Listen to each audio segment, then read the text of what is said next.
Well, hello and welcome to the Daily Breath. I hope you're having a wonderful now, wherever, whenever, however you are at this particular point of now.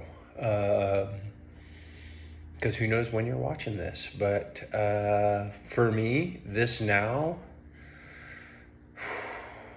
feels pretty good.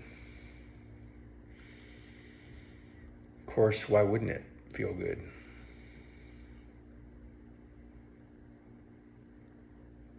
I was thinking this morning what's coming up for me as I take some breaths.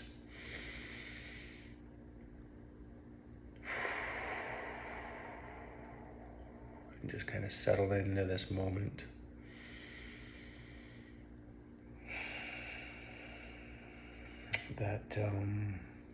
What's coming up for me is this idea, thought, good share, that everything is okay, that everything is fine.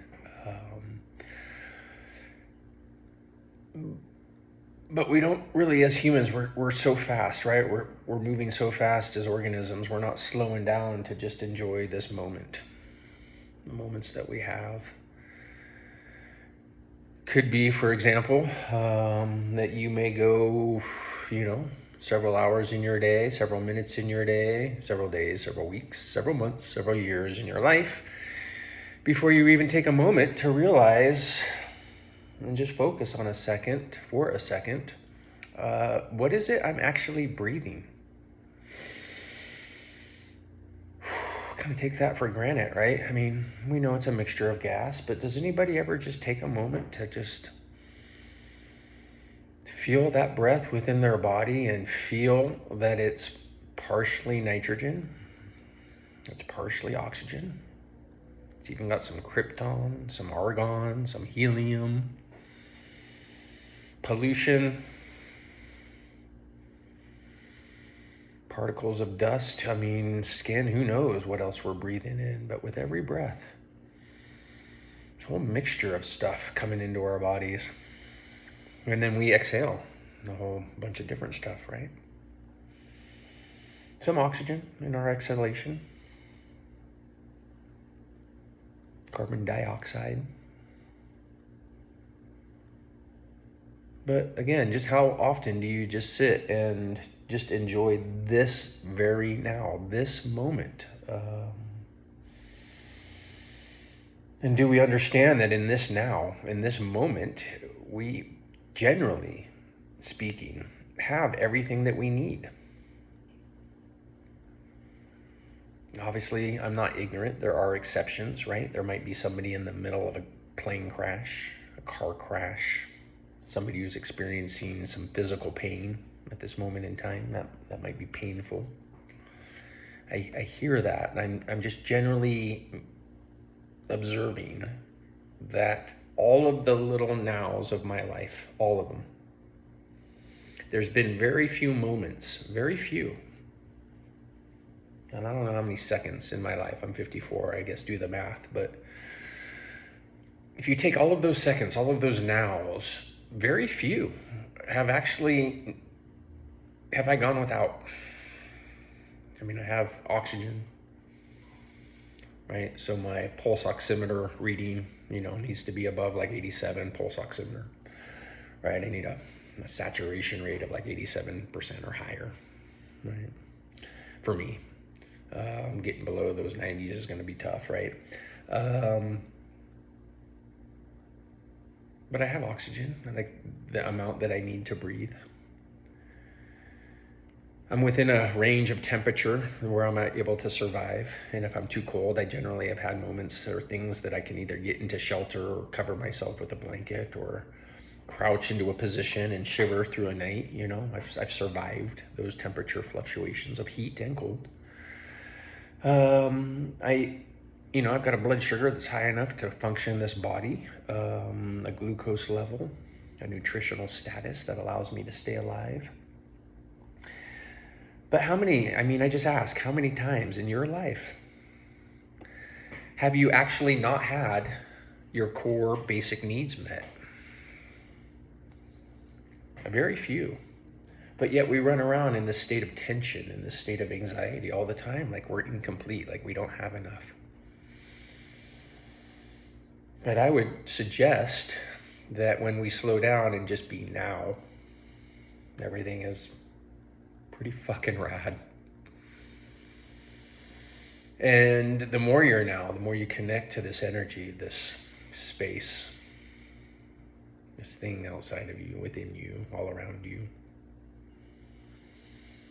the more you pay attention to that, the more you connect to it and just feel it with whatever it is we are, hearts, bodies, senses that we're aware of, that we're not aware of. But however we're connecting to these energies, the more you connect to now, the more cool stuff comes up. I did a dark retreat several years ago, and it was like on day 3, I think, that the food really started to come alive.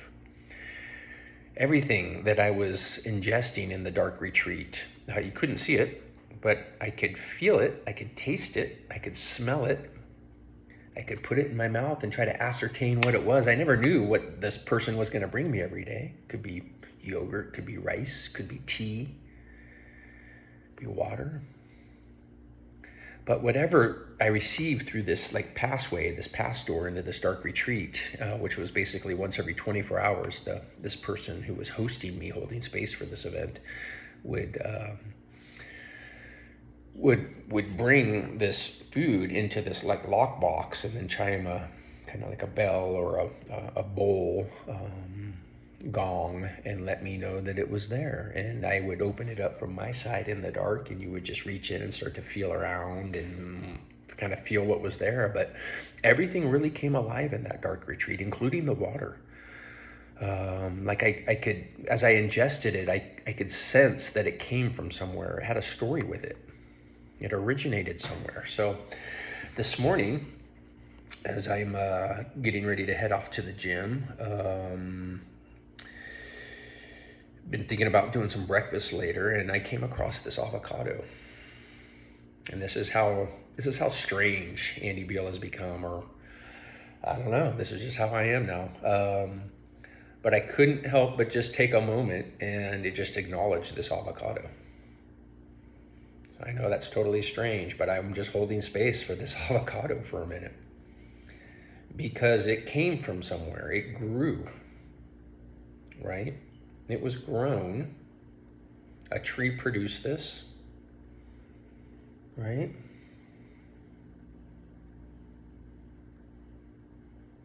Sorry, I'm having a moment. I'm like, avocados grow on trees, right? That's how ignorant I am. But this grew, right? There was sunshine, there was water, there was a synthesis, there was a chemical reaction, there was life that produced this, and the tree gave fully of it, released it. Came from California. I live in Utah, so this was harvested at some point and traveled here. Somebody drove it here, or maybe on a plane it flew. But all of that story of this avocado is within the avocado. It's going somewhere as it slowly starts to decay, right, after it comes off the tree. Designed to grow more avocado, right? The seed, a little seed packet. But I'm going to cut into it and eat the avocado. And as I do later today, I'm just going to take some moments as I'm chewing and swallowing to just acknowledge that I'm grateful for this avocado. Probably just going to go with some eggs, maybe on some toast. But how often, and I'm just encouraging you to just take time and enjoy whatever it is you're doing. Are you drinking water? Enjoy the water. It came from somewhere. Eating an avocado, grapefruit, whatever it is, or fasting. Right? You can enjoy the lack of. Anyway, breathing and just enjoying all the things around us. And just acknowledging that it's all fucking rad. Like, I'm kind of just in awe that this exists. that I can eat this, that it's in my hand, that I even exist, that I'm looking at a phone right now. Like, I'm just in awe of this whole experience. And suddenly I now want chips and salsa, maybe some guacamole, maybe a margarita. But I think we'll save that for later in the day. Okay, love you all, see you all. Genuinely, I see you. You're awesome, and I care about you deeply. I hold space for you in my heart, and I love you, and I hope you just keep breathing today. Take some deep breaths, and yeah, I'm gonna go appreciate this after my gym workout. Go appreciate something. Love you. See you next time.